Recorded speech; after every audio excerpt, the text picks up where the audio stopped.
আচ্ছা তাহলে আমরা কি করছি এখানে 1.125 দিছি যাতে একটু বড় দেখা যায়। স্কেল কাস্টম করে আমরা স্কেল একটু বড় করে দিছি, মানে 1 গুণের থেকে 1.25 সোয়া গুণ হবে, ঠিক আছে? কথা বলিস না। আর এখানে আমরা কালার করে দিলাম এই যে এই জিনিসটা একটু যাতে দেখতে বোঝা যায়।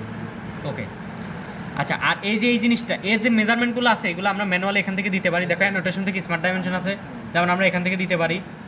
এই যে যেমন এই রেডিয়াস আছে, প্রত্যেকটা রেডিয়াস আমরা দিতে পারি, কিন্তু এই জিনিসটা যদি একবারে দিতে চাই তাহলে আমরা এখান থেকে দেখো মডেল আইটেমস আছে, এখান থেকে ইন্টার মডেল দিবা। ইন্টার মডেল ওকে দিলে এখানে বাদ বাকি সব মাপ চলে আসবে। কথা বলিস না, কথা বলেও না প্লিজ। দেখো এখানে এই যে 8 মাপটা চলে আসছে।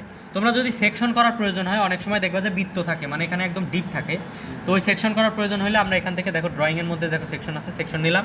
এখানে হরিজন্টাল সেকশন আছে, ভার্টিক্যাল সেকশন আছে। তো আমরা হরিজন্টাল, যদি চিত্রের মধ্যে হরিজন্টাল উপরে থাকে তাহলে হরিজন্টাল, আর যদি ভার্টিক্যাল সাইডে থাকে তাহলে সাইডে। তো আমরা এখান থেকে হরিজন্টাল করে জাস্ট মাঝখানে দিবা, সবসময় মাঝখানে, অথবা বৃত্ত যেখানে থাকবে ডাইরেক্ট বৃত্তর উপর প্রেস করে দিবা, ঠিক আছে?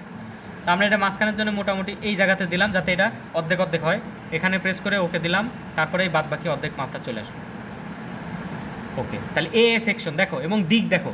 তাহলে আমরা এমন একটা কাজ করছি যে মাঝখান থেকে ফাড়ার পরে এই টুকরাটুকের যখন ঘোরাইছি তখন এই জিনিসটা দেখা যাচ্ছে। বোঝা গেছে কথা? এই দেখো দিক কিন্তু এইদিকে, হ্যাঁ দিকে এইদিকে, তার মানে কি এই জিনিস এই টুকরাটার জাস্ট সামনের টুকু দেখা যাচ্ছে। ওকে, এখন আমরা এই জিনিসটা আনার মানে কি, উদ্দেশ্য কি, সেটা হলো এই অ্যানোটেশন থেকে আমরা স্মার্ট ডাইমেনশন দিয়ে এই যে ভিতরে যে কতটুকু পরিমাণ কাট আছে এই জিনিসটা দেখা। এই যে 0.5 পরিমাণ কাট, কারণ তোমরা উপর থেকে বুঝতে পারবে না আসলে কতটুকু পরিমাণ ডেপথ গেছে। বুঝাইতে পারছি?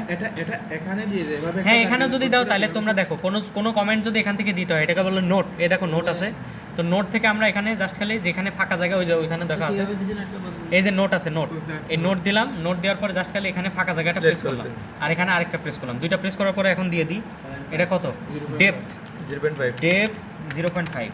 আচ্ছা, ইন্টার না, এখানে আরেকটা বাইরে, এই যে এখানে টিক আছে, এখানে টিক নাই যদিও, আরেকটা দিতে হবে। এই যে এখানে টিক আছে একটা, এটা টিক দিলে হয়ে যাবে, ঠিক আছে? আরেকটা দিতে হবে জিরো সারফেস।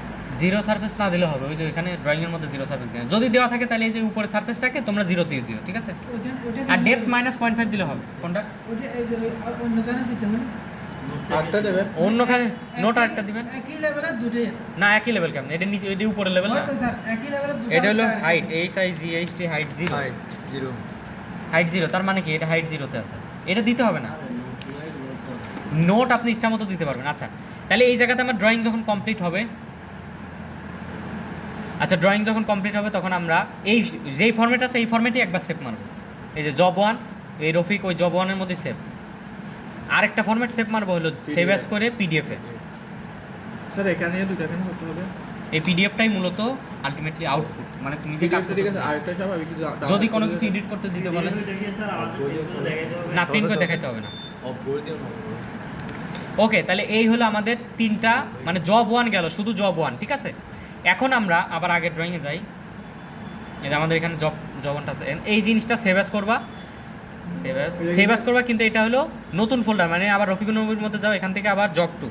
স্যার এটা কি চাইলে আমরা প্রথমে করে ফেলতে পারি না? হ্যাঁ, জব 2 করে এখানে করো, কিন্তু জব 1-এর মধ্যে অবশ্যই ওই 3টা ফাইল, ঠিক আছে? ওই 3টা কোনটা? সলিড ফাইলটা, ড্রয়িং শিটের ফাইলটা, আর হলো পিডিএফটা। এখন জব 2-এর মধ্যে দেখো এখানে জব 2 লেখে, আইজিএস ফাইলটা জব 2-তে, আইজিএস সেভ। এবং এই জিনিসটা দেখো ক্যামে নিয়ে যাই, মাস্টার ক্যাম। কত করছো না, অনেকগুলো সব একই সিস্টেম। আশা করতেছি ইনশাল্লাহ সকালে